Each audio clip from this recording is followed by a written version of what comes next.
Es muy imponente hablar a catedráticos que están presentes en la sala, que han sido profesores míos, a los que me han marcado una trayectoria investigadora única, ¿no? A los que yo les tengo como referencias. Y la tesis está dedicada a ellos, a los profesores que desde pequeño me han enseñado a escribir y a leer. Está presente Mariluz, Katy, José María, doña Raquel, Enrique, los profesores Marta Herrero, Miguel Ángel Zalama, Jesús Urrea, otros profesores que no han podido venir, pero es para vosotros la tesis, porque es muy satisfactorio, ¿no?, el poder dirigir, ¿no?, unas palabras. Bueno, la tesis comienza en León, porque yo estaba en León destinado en la Academia Básica del Aire, y yo le dije al señor arzobispo que yo no sabía italiano, yo no sabía ningún curso de protocolo ni diplomacia para ir de capellán a la Embajada de Roma, y me dijo, ya, pero tienes que ir. Y dije, bueno, pues muy bien. Y vas de capellán a la Embajada y después estudias lo que quieras. En el tiempo libre estudias lo que quieras. Pero bueno, derecho canónico nos haría falta. Mira, derecho canónico habría otros. Después lo sufrió don Ángel, que hizo la tesis en Derecho Canónico, claro, entonces fue inmediatamente después de un servidor. Pero la tesis comienza en León, donde inicio un viaje a Roma, pensando en una tesis doctoral, en un estudio en la Pontificia Universidad Gregoriana, donde fui acogido muy bien por el director del departamento, profesor Bucarelli, y por los profesores del departamento. Y después de ponerme a su disposición, iniciamos un largo camino de investigación que pasamos la pandemia. Esa pandemia la pasamos allí. Yo tengo que decir que fue desastrosa la pandemia a nivel personal, porque tuvimos que estar enfermos a veces, pero a nivel académico muy productiva, porque los archivos se podía entrar como se podía, nos dejaban, y en la tesis se podía estudiar bastante, entonces poco a poco. Bueno, voy a intentar resumir el estudio o lo que viene, porque después de esto, pues, yo pensaba que la tesis doctoral era un libro que uno ve ahí en la estantería de su habitación y va a quedar ahí pues para los sobrinos o poco más, pero hete aquí que un día pues el general, el Servicio de Publicaciones del Ministerio, me dice, Pater, merece la pena el estudio, vamos a publicar. Ah, bueno, pues yo no sabía ni hasta llegar a este momento. Muy agradecido a la Subdirección de Publicaciones y Patrimonio Cultural. Hasta llegar a esta publicación. Bien, voy a intentar resumir rápidamente el contenido, la introducción como síntesis. Bien, la introducción. Esta tesis está motivada porque hay esa necesidad de conocer el patrimonio cultural militar eclesiástico. Hay otros patrimonios que están muy conocidos. Esa urgencia de valorizar ese patrimonio, saber gestionar, y después caí como capellán en el Instituto de Historia y Cultura Militar, a quien agradezco también al general director que está aquí presente. Gracias, mi general. Pues para saber gestionar el patrimonio y garantizar su conservación. Esto es lo que nos encontramos muchos párrocos o muchos sacerdotes, muchos capellanes en muchos sitios. El desastre del patrimonio, pues que no sabemos ni lo que tenemos. Y entonces aquí empieza este deseo de investigar. Es decir, ¿por qué hemos llegado a este punto? ¿Por qué no nos ponemos de acuerdo? Y en esas fechas me llama la Policía Nacional que habían encontrado un cáliz que había desaparecido. Entonces ya se suma más los delitos, etc. Entonces empieza un punto de inflexión. Hablo con profesores de la Universidad de Valladolid y inicio este camino para poner un granito de arena para solucionar estos temas de descontrol, desconocimiento y a veces delitos que se hace contra el patrimonio cultural. Pues bien, había que empezar diciendo el Arzobispado Castrense de España no son los bienes del arzobispado, sino bienes en el arzobispado, que están en el Arzobispado Castrense. ¿Pero qué bienes hay? ¿Cuáles son? ¿Cuántas capillas hay? ¿Dónde se encuentran? ¿Qué características poseen? ¿Cuál es su estado de conservación? ¿Dónde se puede usar? ¿Cómo? Todo esto eran incógnitas que no tenía ni idea. Pregunto a los vicarios episcopales y me dicen, no sabemos quizá todo el patrimonio porque no hay unos inventarios actualizados. Después hablaré del catálogo. El catálogo debe ser un catálogo actual, que se reedite cada año. No puede ser, ya tengo el catálogo de la parroquia, o tengo el catálogo de la academia, y ya está, lo meto en un archivo. No, porque el catálogo se incrementa, se quita, se pone. Bien, esta rueda que voy a presentar ahora son las ideas que me han movido a hacer este estudio. Primero, conocer el patrimonio. Y después, ¿para qué? Para amarlo, porque uno no ama lo que no conoce. También valorizarlo después. Y el que valoriza el patrimonio lo protege. Y el que protege el patrimonio lo conserva. Y el que lo conserva lo transmite, que es la finalidad de ese patrimonio, transmitir nuestra riqueza cultural al resto del mundo. Y el que lo transmite lo vuelve a dar a conocer, cerrando ese círculo virtuoso de estas ideas sobre el patrimonio cultural. Estos son los objetivos de la tesis: conocer, amar, valorar, proteger, conservar y transmitir el patrimonio. La Catedral Castrense de las Fuerzas Armadas, iglesia principal del ordinariato, se encuentra en Madrid.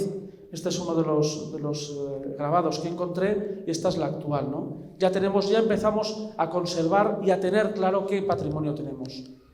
Pues bien, las fases de la investigación, como si fuera de un análisis médico, hubo un análisis, qué es lo que hay, un diagnóstico, qué es lo que tenemos, con gráficos, un pronóstico, qué es lo que tenemos que hacer, y un tratamiento, cómo lo vamos a hacer.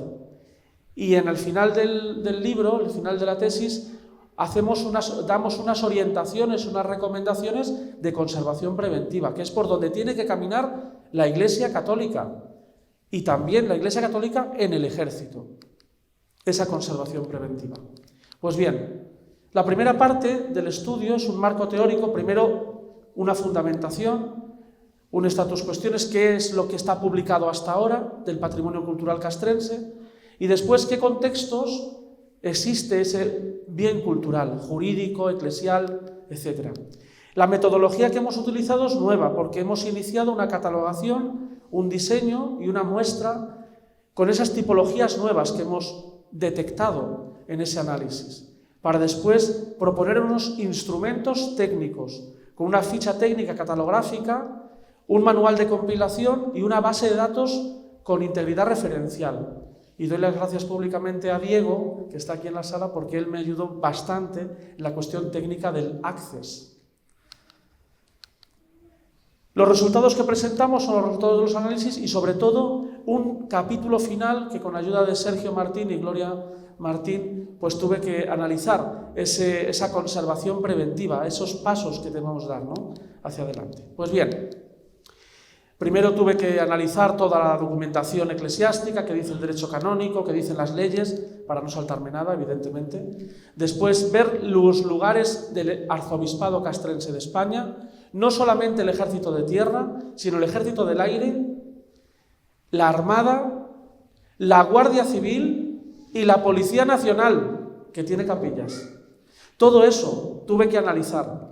Ahora bien, como el tiempo es limitado, pues tuve que elegir varios ejemplos, que ahora lo vamos a ver.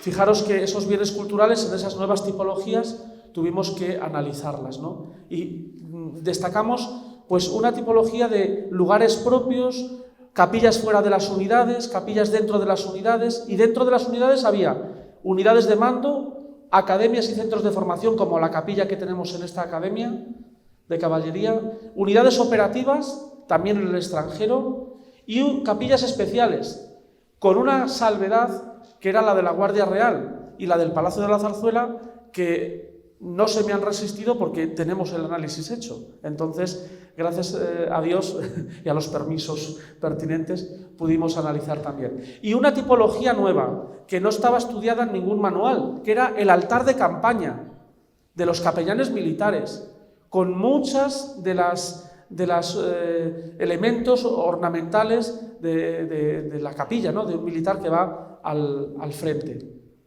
De estos sitios de España, todos los sitios de España recorrimos, pero con la profesora Victoria Álvarez de la Universidad de Nebrija, pues pude recorrer varios lugares de España, en concreto 33 localidades para analizar. Después el profesor también, Juan Antonio Medina, tuvo que analizar también y tuvo que supervisar todas las correcciones, al cual agradezco también públicamente esa ayuda. El pronóstico y el tratamiento estaba muy claro. Todo me llevó a la conservación preventiva, que son aquellas medidas y acciones para evitar o minimizar los riesgos de deterioro. Es decir, cómo cuidamos nuestro patrimonio de aquí en adelante, cómo debemos conservarlo, cómo debemos mantenerlo. Pues bien, todo esto para minimizar esos 10 agentes de deterioro que, me fijé sobre todo en los grandes estudiosos como Gael de Guichen, que es premio Príncipe de Asturias, por la conservación de la gruta de Atapuerca, ¿no? de la cueva de Atapuerca. Pues los grandes investigadores en Roma, con el ICROM, que todos conocemos, el Instituto de Conservación y Restauración de Roma, pues pude analizar en esos archivos, también en los archivos secretos vaticanos, toda esta documentación. Bien, como aportaciones y novedades, pues lo primero, pues esa ficha técnica catalográfica con más de 1015 registros técnicos, uno a uno, medido, con 70 campos que tuve que registrar y diseñar. El director de la tesis, profesor López Arias, que no ha podido venir de Roma, pues él me dijo, mira, con lo que has hecho y las 1583 fotografías, con esto lo presentas, mira, acaba aquí la tesis y ya está, porque la aportación hecha es el análisis de los bienes, ya está, quédate ahí porque es suficiente. Pero dije, no, es que el diseño de esta ficha catalográfica y los registros que he hecho son para que me den unos datos y para que después pueda orientar esa conservación preventiva que tanto queremos en la Iglesia y en el Ejército. Pues bien, esas aportaciones fue un nuevo relato histórico, jurídico y eclesial. No se había analizado con tanta profundidad la historia del ordinariato militar de España. Desde el año 1532 tenemos constancia de capellanes en los tercios. Eso quiere decir que anterior ya había sacerdotes que acompañaban a los tercios, a los ejércitos. Otra aportación es la valorización de los bienes culturales desconocidos. Nadie conocía las capillas militares, ni siquiera los capellanes conocían que había una capilla en el Juan Sebastián Elcano, en el buque, un sitio donde no se puede casi dormir, había un sitio reservado para el Santísimo Sacramento, la oración y los sacramentos de los militares. Hasta allí me metí también, Vamos a disfrutar de algunas fotografías. Esta es la Academia de Infantería de Toledo y eso, claro, tuve que prepararme todo un stand para poder hacer yo mismo esa ficha catalográfica porque si no la ley de protección de datos y demás pues no me dejaba. Entonces para sacar después todas las medidas, etcétera, analizar los bienes culturales.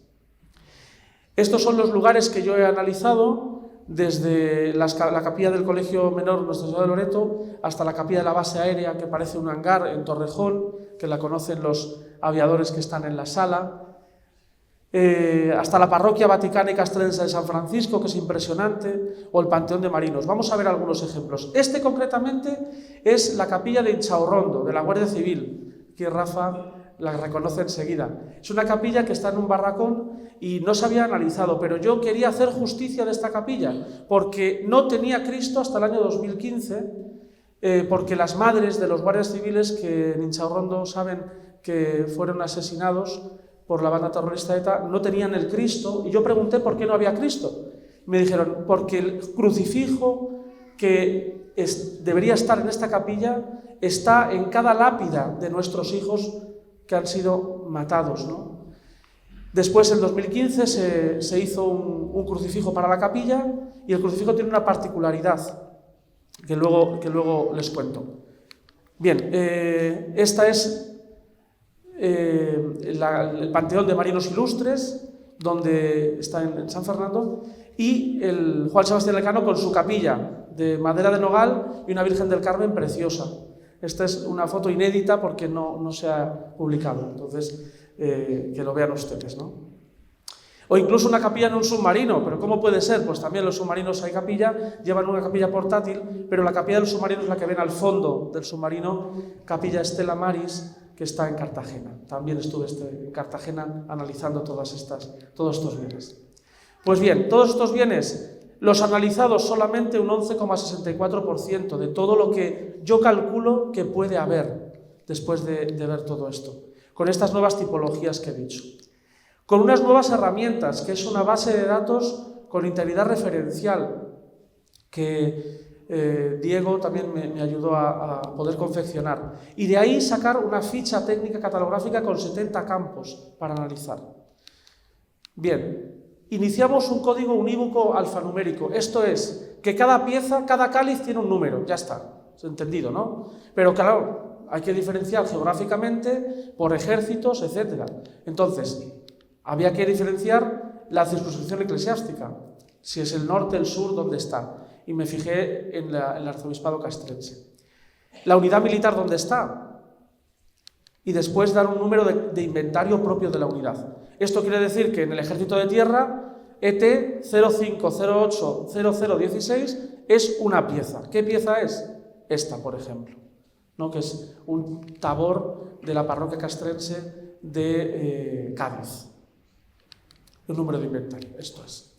Bien, la base de datos con integridad referencial, yo me encuentro esta obra, que es la de Valladolid, que todos la conocen, Cristo de la Misión. ¿Qué hacíamos con esta obra? Pues la pasamos a una ficha catalográfica midiendo 70 campos y otorgando también pues un análisis técnico de la obra para después pasarla a una ficha técnica. Así con más de 1000 bienes culturales, textiles, orfebrería, vidrieras, etcétera, etcétera.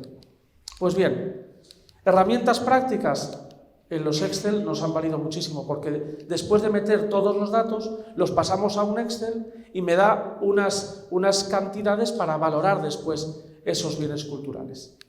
Pues bien, algunos bienes relevantes, pues es el Panteón de Ilustres. Esta es una fotografía muy curiosa que yo me encuentro en una capilla enorme, que es el Panteón de Marinos Ilustres, en San Fernando. Entro y hay una piscina dentro de la iglesia. ¿Pero cómo puede ser esto?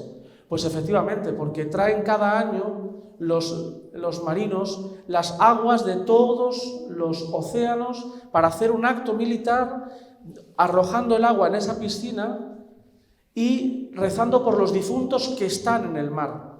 Y curiosamente en la cúpula se ven los barcos que se han hundido. Entonces se rezaba por las almas de los difuntos. Esta es la piscina que tienen en el panteón. Y en el agua se reflejan los nombres en la cúpula, con lo cual, si uno se acerca al agua, verá que están escritos en el agua los nombres de aquellos barcos y de aquellos marinos ilustres que han fallecido en el mar. Una cosa curiosísima que yo les animo a ir a ver en San Fernando, ¿no? Nuestro patrimonio militar. Hay una publicación también. El Cristo de Incharrondo que les decía antes, en 2015, las madres de militares fallecidos, de los 100 militares matados, asesinados por ETA, se pusieron de acuerdo las madres y hicieron este Cristo del Consuelo, y tiene 100 gotas de sangre derramadas en su costado, en memoria de los 100 guardias civiles asesinados por ETA. Es un Cristo muy curioso, al que tienen mucha devoción muchas familias de los guardias civiles que me encontré en Inchaurrondo y pude hablar con ellos, ¿no? Ese Cristo simbólico. El arte es simbolismo también, ¿no?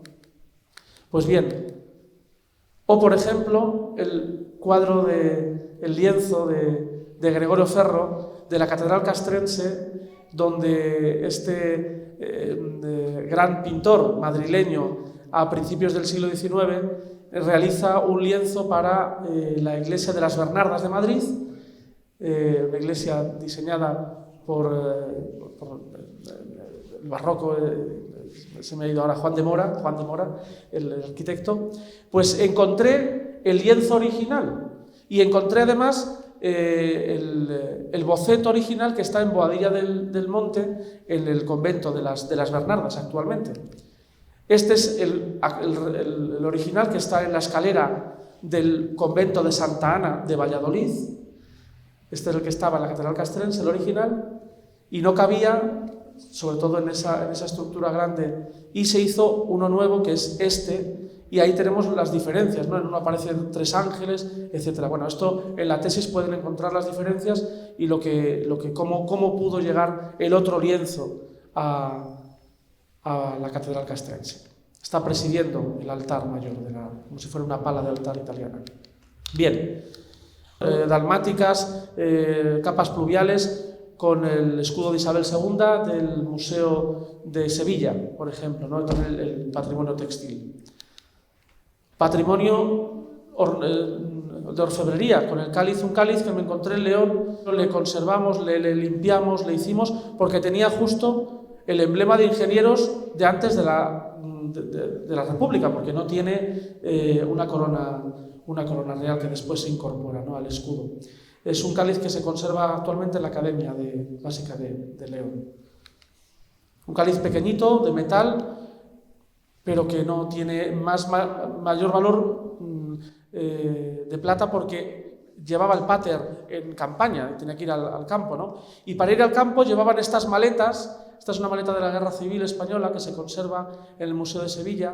Es el altar portátil que yo hablaba antes, que es una cuestión muy curiosa del arzobispado castrense. Y cuando abres esto, pues te encuentras un altar, incluso con un lugar para el ara del altar, que es una piedra que se coloca y el sacerdote besa. Pues hay un lugar. El coronel director del museo me dijo: Pater, esta piedra que está aquí metida yo no sé para qué es, pero esto pesa mucho. Pero esto va aquí y sirve para esto. Ah, y tiene una reliquia. ¿Pero cómo? Pues ahí estaba. Y lo han vuelto a poner en el Museo de Sevilla, ¿no?, de Militar. Ahí las sacras con las que se rezaba en la misa. Esto se vestía. Y se conserva el cáliz y el crucifijo de campaña. Todo, la píxide, las vinajeras, el copón para la misa de campaña. Es muy curioso este altar portátil, como tipología nueva. Otras tipologías, como las custodias, estas son más modernas, pero también se conservan en la parroquia de la Dehesa de Madrid. Y también el patrimonio documental. Este aquí que mientras estoy estudiando el patrimonio eclesiástico me encuentro con patrimonio documental. ¿Quién iba a decir ahora que soy yo el director de este archivo? Esto no, en fin, pero aquí estoy. Y me encontré con partidas de bautismo muy curiosas, como la de José de Espronceda, por ejemplo, o la de Vicente Alexandre, ¿no?, el premio Nobel. Pues ahí tenemos en nuestro patrimonio documental del archivo eclesiástico. Tenemos muchísimos personajes ilustres, ¿no?, que siendo hijos de militares fueron bautizados o se casaron, ¿no?, o incluso el matrimonio de Agustina de Aragón. Ahora que se ha publicado un libro recientemente, pues tenemos el matrimonio de Agustina de Aragón. Desde 1616 tenemos los fondos del archivo eclesiástico. Bien, estos principios preventivos de conservación preventiva que decía antes, ¿por qué? Porque esto tiene que dar unos resultados. Y la conservación preventiva se trata del cuidado, del mantenimiento, de la manipulación.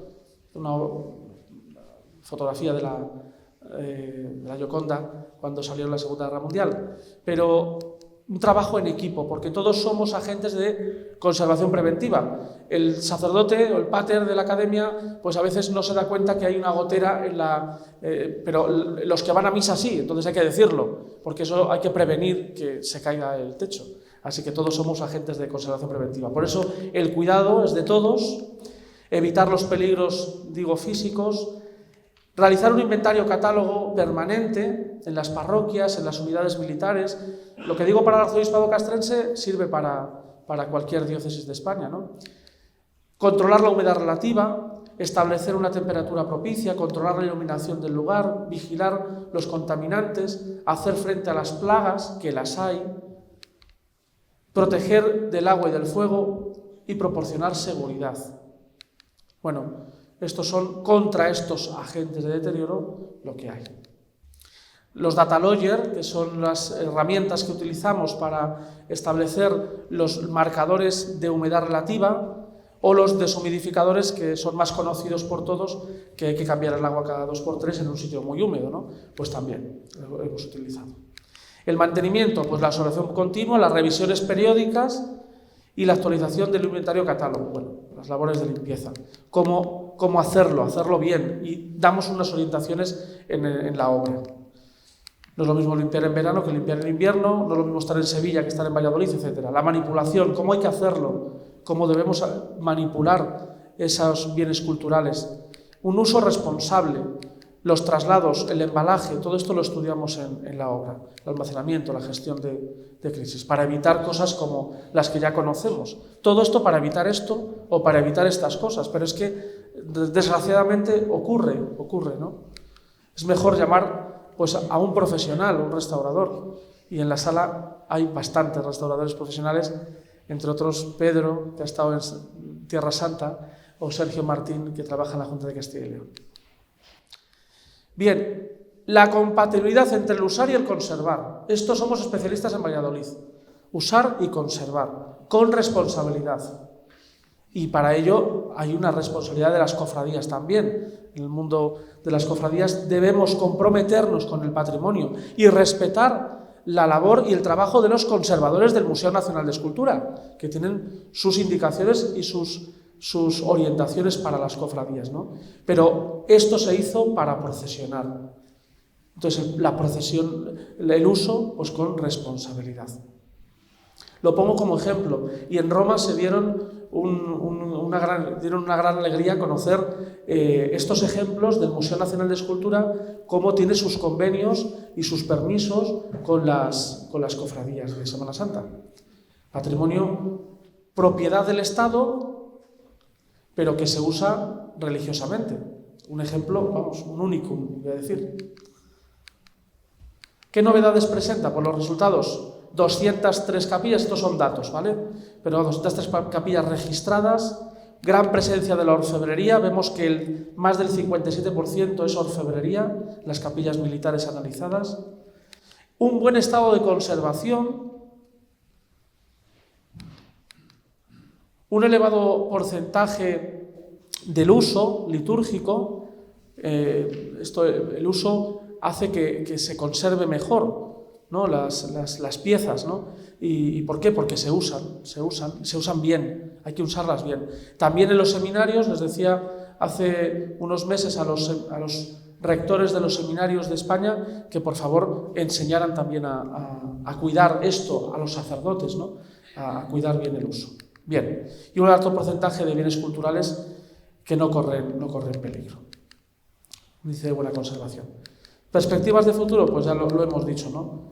Implementar una propuesta técnica profesionalizada, el desarrollo, geolocalización de los bienes y la formación específica y permanente del clero. Como conclusiones, pues es necesario y urgente abordar la gestión y la conservación de nuestros bienes y hay un camino esperanzador, un proyecto innovador y original que empieza en el Arzobispado Castrense, esperemos que se contagie a otras diócesis, porque lo que no se conoce no se ama. Hay que conocer lo que tenemos en nuestras iglesias. Y lo que no se ama no se puede conservar. Bien. ¿Os acordáis de esto? Hay que transformarlo en esto, con unas orientaciones prácticas para cuidarlo y conservarlo y transmitirlo. Quiero terminar dando las gracias al excelentísimo señor general de división, José Manuel Vivas, director general de publicaciones, gracias. Y al equipo, Alfonso Garro, Agustín Pacheco, Eugenia Ochoa, todo el equipo de publicaciones, gracias. Coronel Villar y su equipo, con el teniente coronel Palmero, que me han facilitado todo. Al capellán también Óscar Martín, de la Academia, para la coordinación de este acto. A don Ángel Cuaresma, por aceptar la invitación y estar a la altura, como siempre. A la madre Jazmín y a las hermanas auxiliares parroquiales, que después amablemente pues van a tener un punto de venta de esta tesis. Sepan ustedes que yo como autor no me llevo nada, vamos, eso lo sabe el general, pero es el gasto de publicación, es lo que se tiene, ¿no? En la ayuda de distribución. A los amigos, coroneles Javier Guillén, Cristina, José Falcó, su mujer, Francisco Campolargo, bueno, Pilucas, es que, en fin. Miguel Ángel García Arteaga, señor vicario, muchas gracias por estar en nombre del Arzobispado Castrense de España. Gracias. Gracias a don Ángel Díez Bustos por aguantarme estos años en Roma y por ser amigo, ¿no? Doctor Bustos, claro. La asistencia al acto también gracias al general Yago Navarro, de su esposa, porque han confiado siempre en mí y desde ahora ya sé que entro dentro del equipo de profesores del instituto, así que muchas gracias dentro del patrimonio cultural. Así que gracias, estaré a sus órdenes. También al coronel de Valladolid, delegado del Ministerio, a Pedro Pascual, Interdicción de Armas, de la DIAPER. Pues hay muchas personas, ¿no? Pero principalmente pero también a Jesús Mateo, que ha sido director espiritual mío y ha sido gran impulsor también. Pero sobre todo, como decía, al personal del Colegio Mayor Barberán y Collar, que hoy están aquí, a Pepe Sánchez, el comandante, al teniente Huélamo, Maribel, la jefa de Sanidad, a Carmen, la gobernadora del edificio. Bien, muchas gracias. A los alumnos que han venido, alumnos míos, Rubén, Ruth, Alejandro, muchas gracias porque habéis coordinado todo.